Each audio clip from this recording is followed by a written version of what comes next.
February 25th, 2023. Well, yesterday was the first anniversary of the Russian invasion of Ukraine, and there's been a lot of commentary on the media about the whole subject.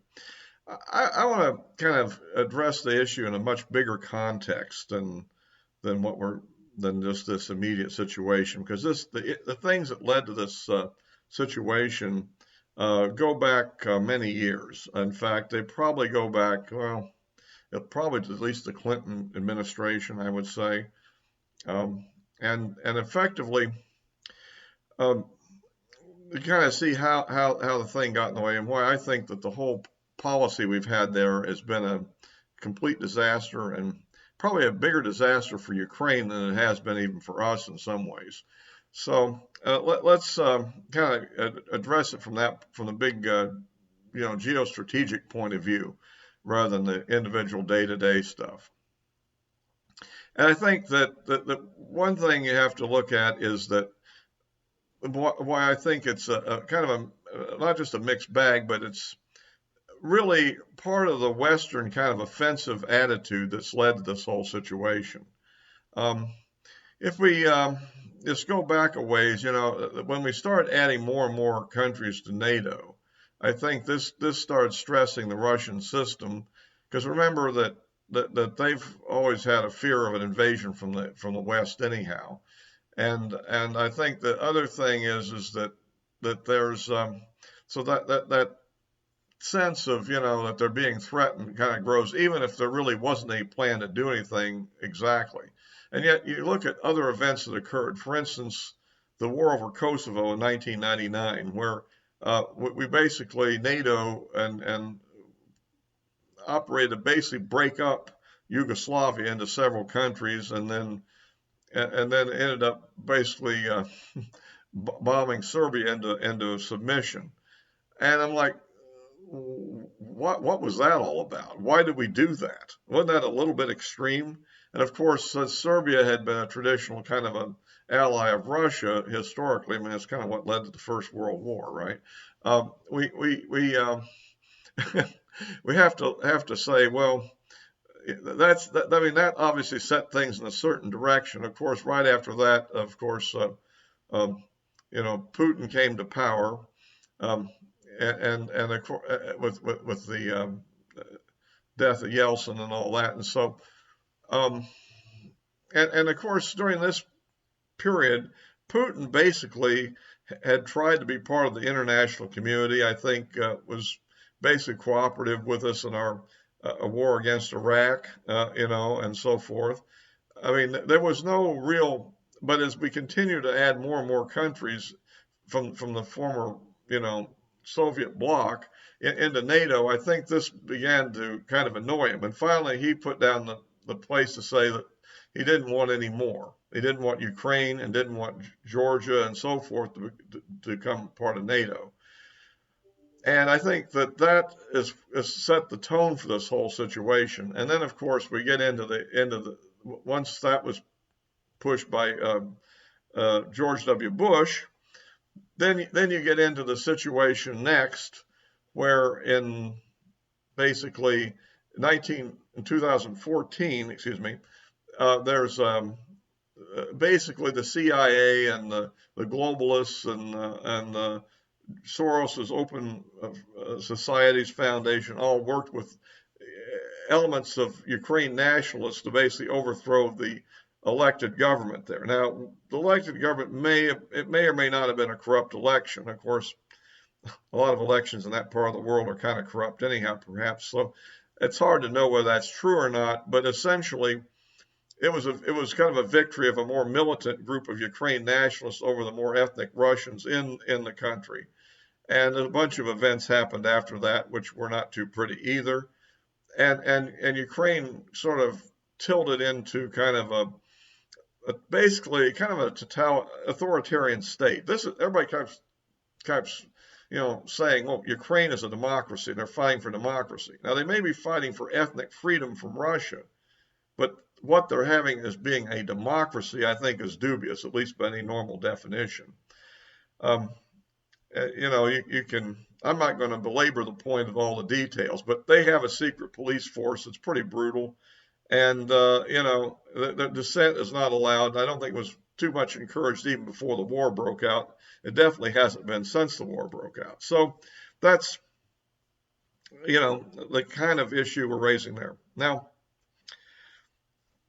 so, and then of course, this is where Russia becomes aggressive and takes some actions that have kind of offended the world community, basically taking Crimea back and then supporting a revolt in the Russian ethnic areas of the country, which didn't like. Remember, the government now isn't a totally legitimate government in charge. It took over by force, so other areas then revolted too, and Russia supported the areas that were close to their border, and then moved in and basically took Crimea back, which is an area which was a kind of key to their naval bases from the previous years. And it has a mixed history, as I guess most of us know, that it was actually part of Russia until it was kind of given to the Ukrainian Republic in the Soviet days by Khrushchev as kind of a favor or something, perhaps to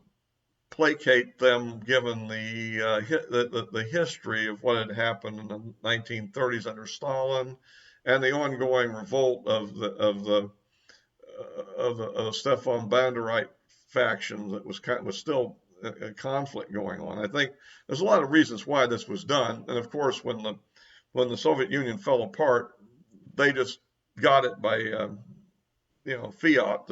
There it is.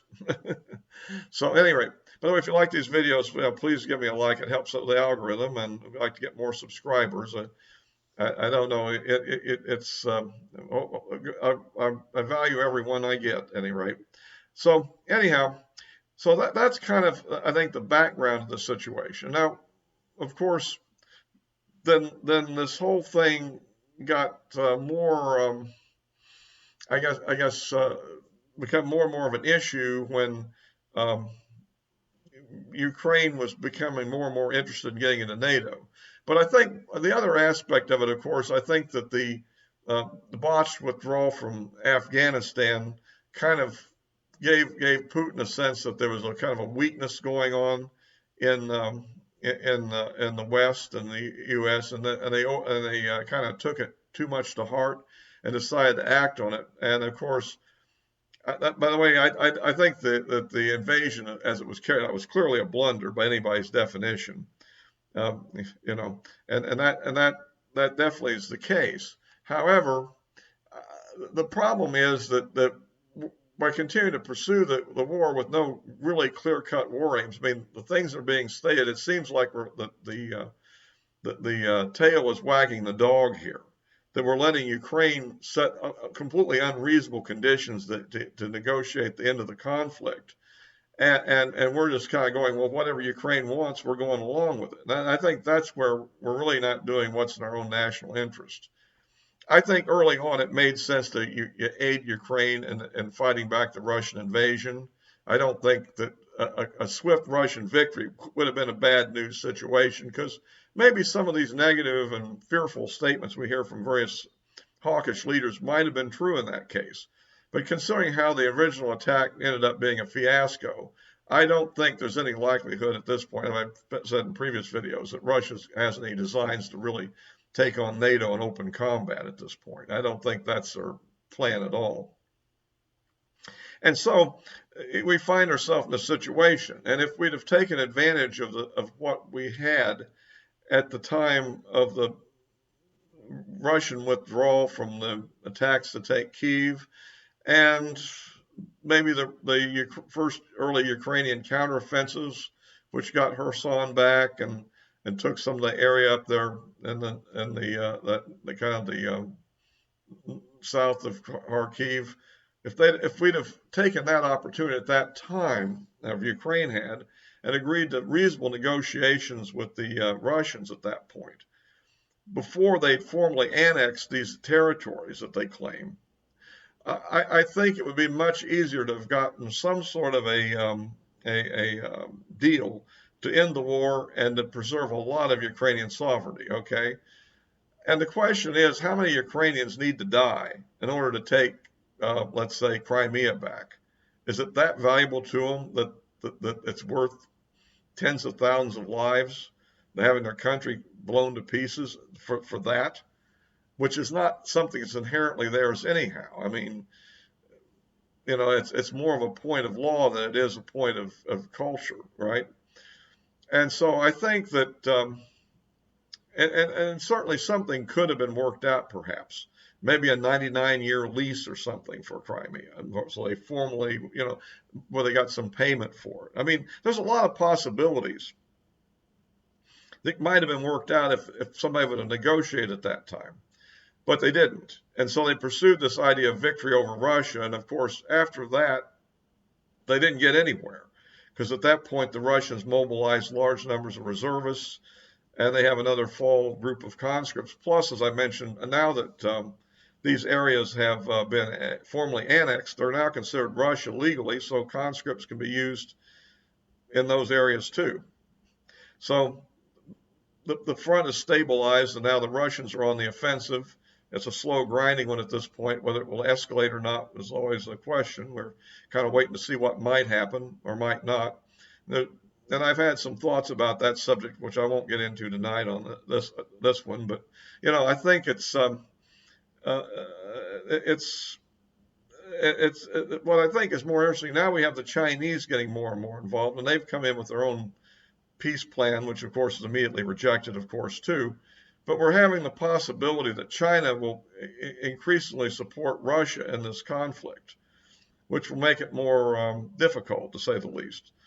And so I think that we're moving into an area where our policies are really becoming increasingly misguided as we continue to ramp up this idea of pursuing the conflict with Russia to what end we don't know. Now, a bunch of new weapon systems will be coming in there, and a bunch of Ukrainian troops are being trained in various NATO countries to use these weapons and in other battlefield tactics.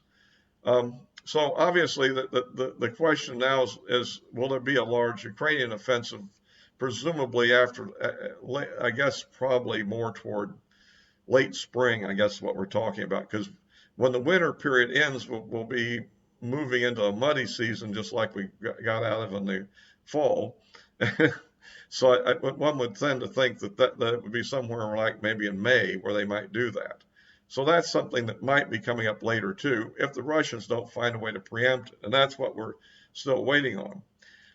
But I think that we really need to change policies on this. And the idea that I'm presenting is not to abandon Ukraine, not at all. My idea is to try to persuade Ukraine to become more and more reasonable here, and to seek for some sort of reasonable negotiated goals.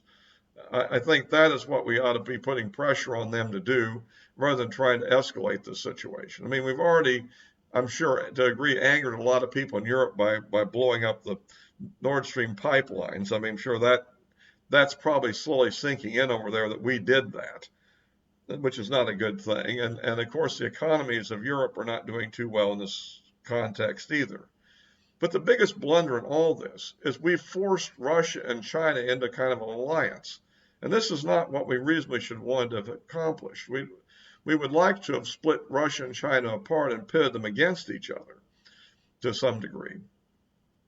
And that could have been accomplished by simply having a more reasonable approach to Russia before this war broke out. And now it's going to be quite difficult to back away from this for either side. So we're now trapped in this ongoing conflict. It'll go on for some time, and we can only hope it don't escalate too far. But I think that this increasing Russia-Chinese relationship that we've sort of generated by our own flawed policies is something we're going to have to deal with, and it's not a good thing.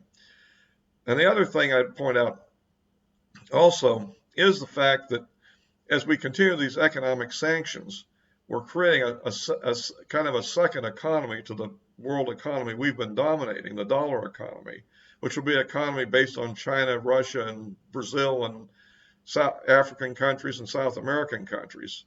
And if that happens, this is not really good for our interests. And even some of our Arab friends in the Middle East are kind of getting a little bit open to something like this. So at any rate, that's kind of what I think about this. I'll wrap this up for now, and I'll also be posting this on Rumble as always. The addresses of my social media accounts are in the description below. Until next time.